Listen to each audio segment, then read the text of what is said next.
Hey Terrasphere, it's Holly from Cape Cod Creatures, and I'm here today with a Pam Wishbow haul, so also known as Professor Pam. And I'll put a link to her Etsy store below because she's got some really awesome stuff. So I did unpack it a little bit because there's a lot and I wanted to not have this video be 1,000 hours long for you. So first things first, it came in a mailer, which I already took off and threw away, and then it comes in this really cool little brown paper bag with a hand stamp on there and some black tape. Actually, when it's like all rolled up, the presentation's really cool.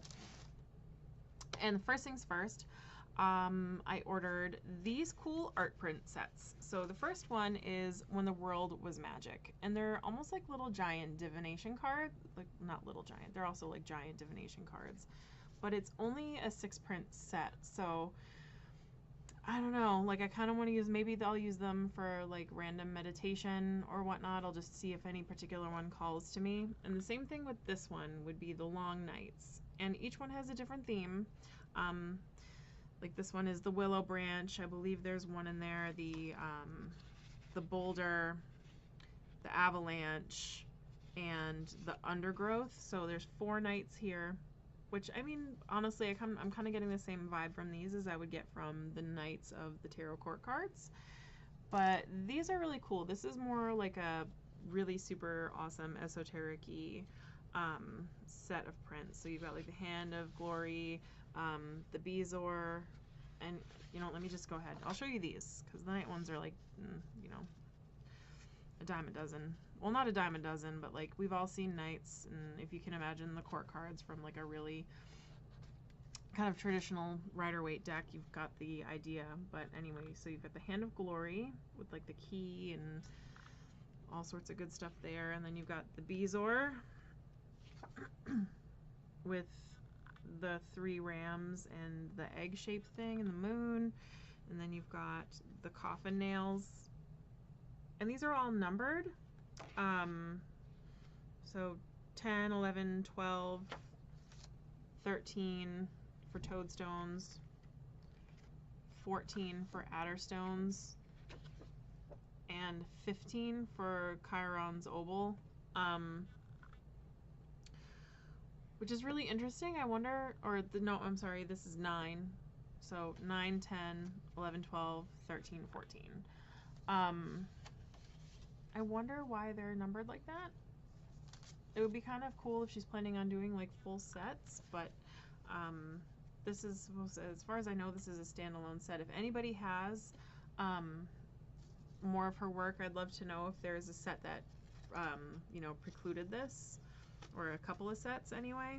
So that would be cool if she, like, I hope she plans on making a full deck out of these because the color is fantastic. I love her artwork, so that would just be super fun for me. All right, so next thing I got was this super cute enamel pin. I love vultures. They get a bad rap, but they're awesome, and I really enjoy like the hourglass imagery here. You know, just kind of like the passing of time and ashes to ashes kind of a feel there. So that's fun. I'll totally be rocking this around for, you know, with an outfit that it's gonna look good with.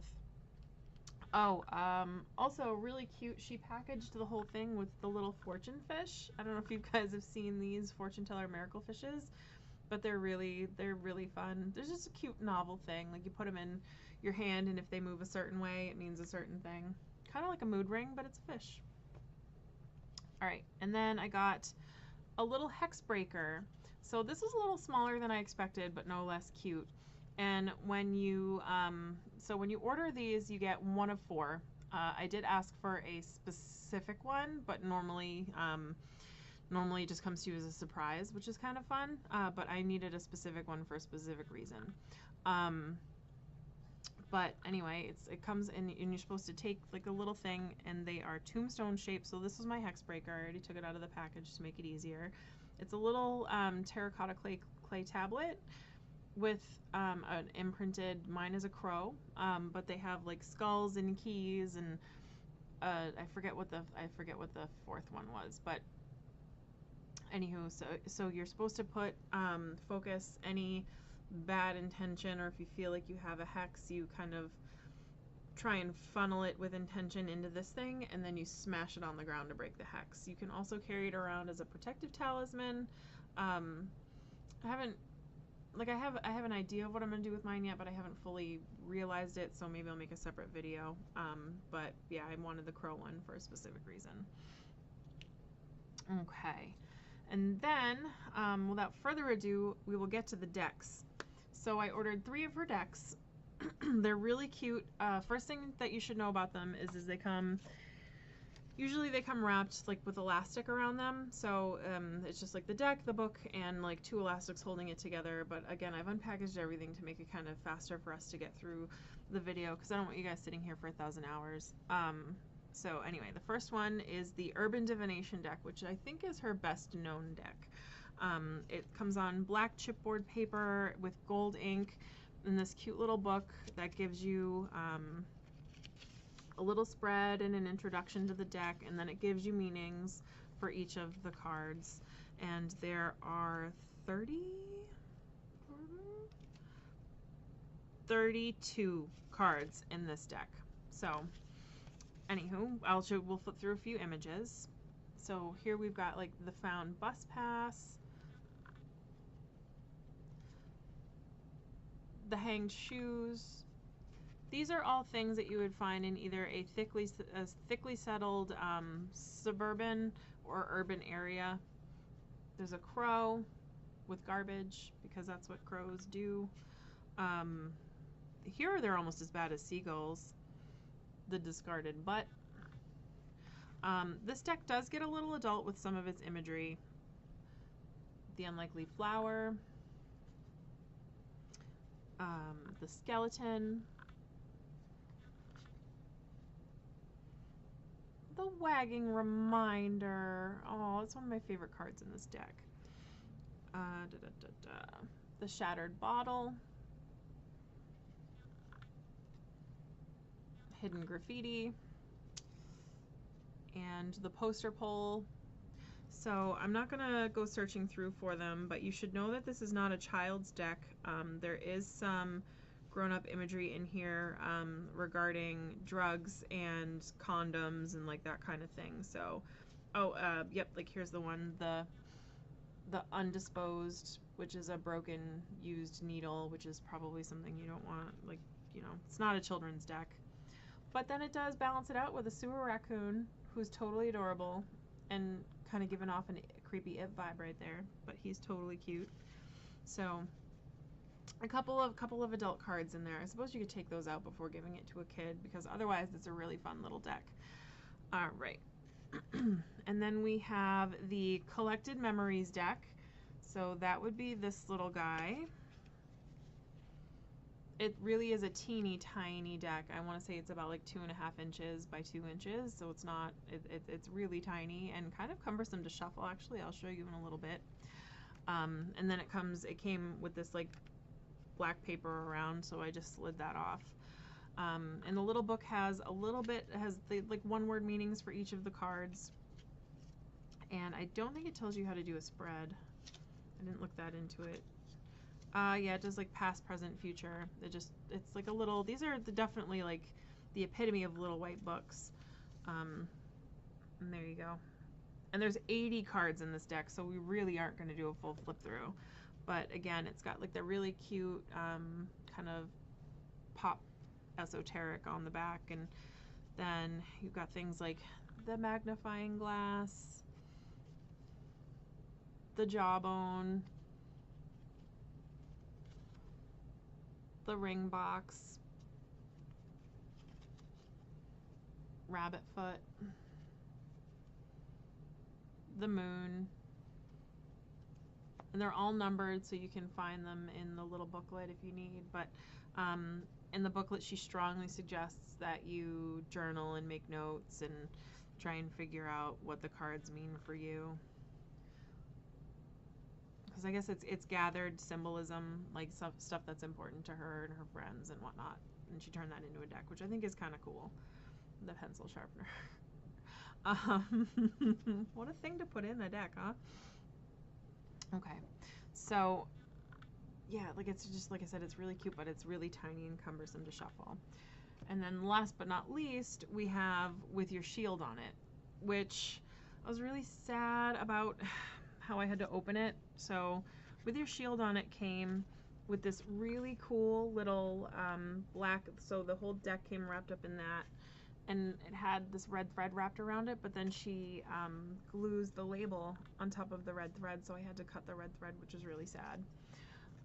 But I'm able to otherwise keep that intact because the label is really cute.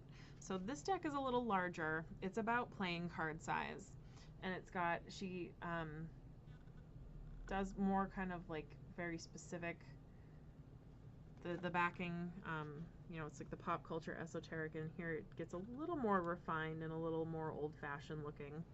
And each of these cards is kind of like a family crest.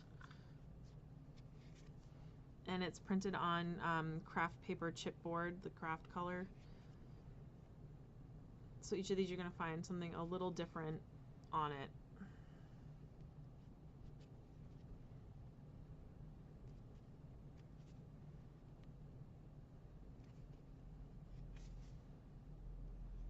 Oh, that one's kind of fun. I can't tell if that's a goat or an Afghan hound. Interesting.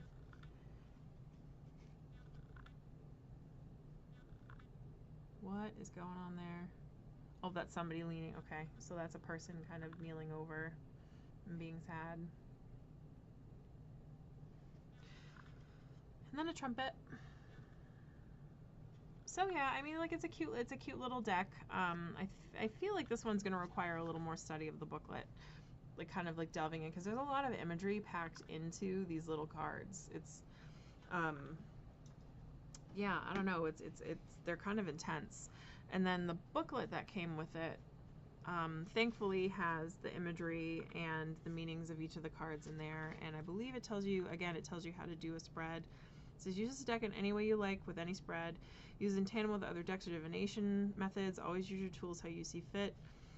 And she tells you how to do a past, present, and future with it. So anyway, shuffling these cards, you all know that I love me a good rifle shuffle. You cannot do that with these decks. These are made of chipboard and they will bend real easy. And I don't mean like bend, ooh, flexible and nothing's gonna happen. They will like snap in half. So you don't want to do that. You definitely want to do hand over hand shuffling with them. But where these are hand printed and I don't believe they are treated with any kind of finish, you also want to be very delicate with them. And I'm actually going to do a card from each of the decks, so we'll do a draw for each of those. All right, so we've got the shield on it, and then we'll do the same thing with the Urban Divination deck. You want to be very careful, untreated.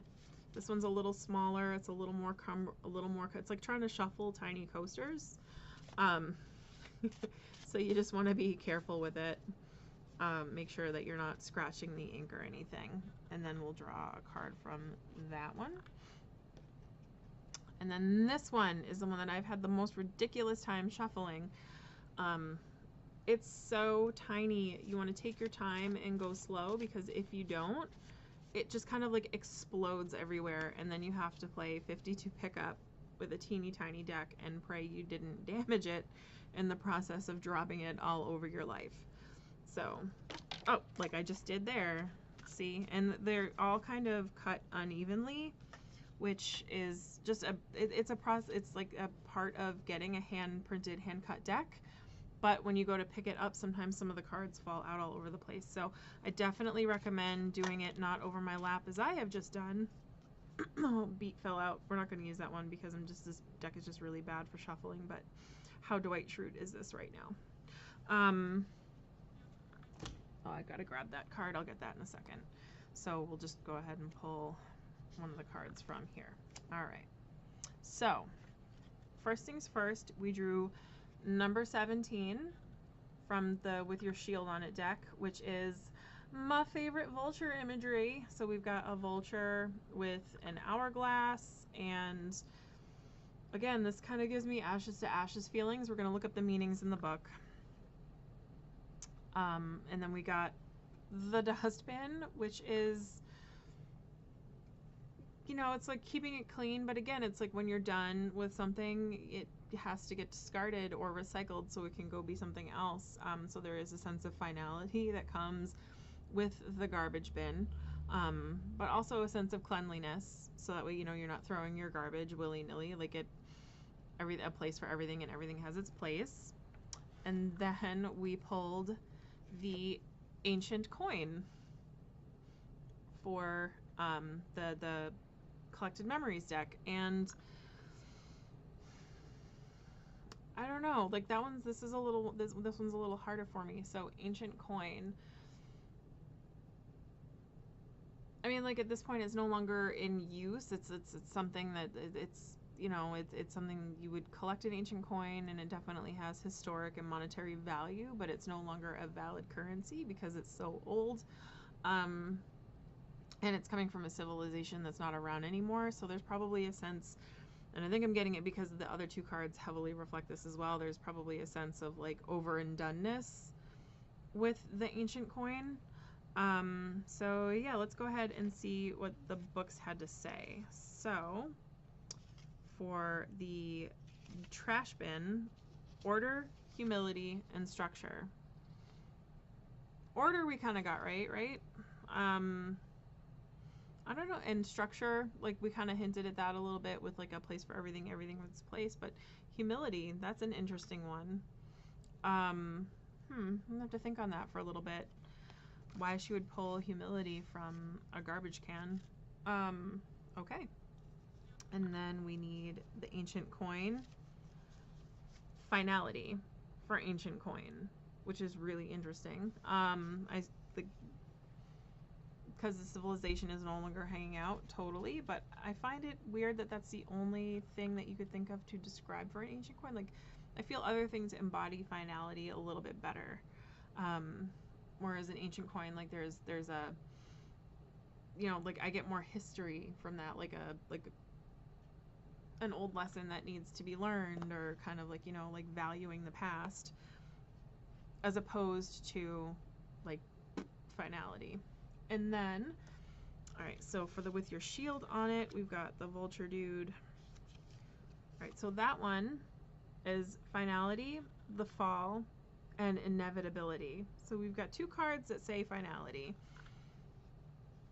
All right, so this is going to be an interesting reading. I find it really kind of cool that all the cards reflect kind of the same things going on. I think there's just, you know, something is coming to an end, and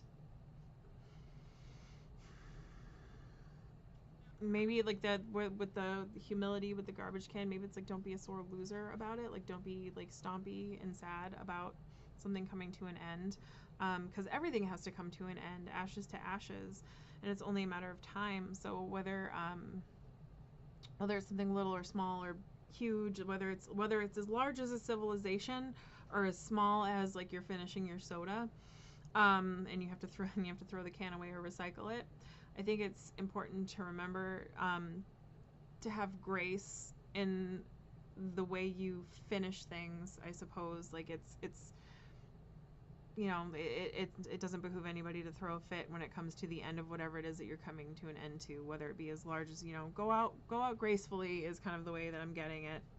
Is kind of what I'm getting from here, especially with the added aspect of humility and order. Like, don't just do chaos running around ridiculousness. Don't throw your trash on the ground. Don't, you know,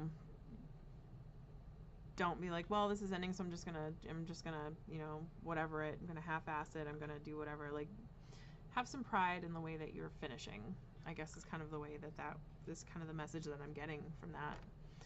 But anyway, that is my Pam Wishbow haul. Really cute decks. Again, if you plan on ordering them, I'm going to put links in the doobly. She's definitely a really awesome person, and I love supporting, you know, I love supporting the small-time artists.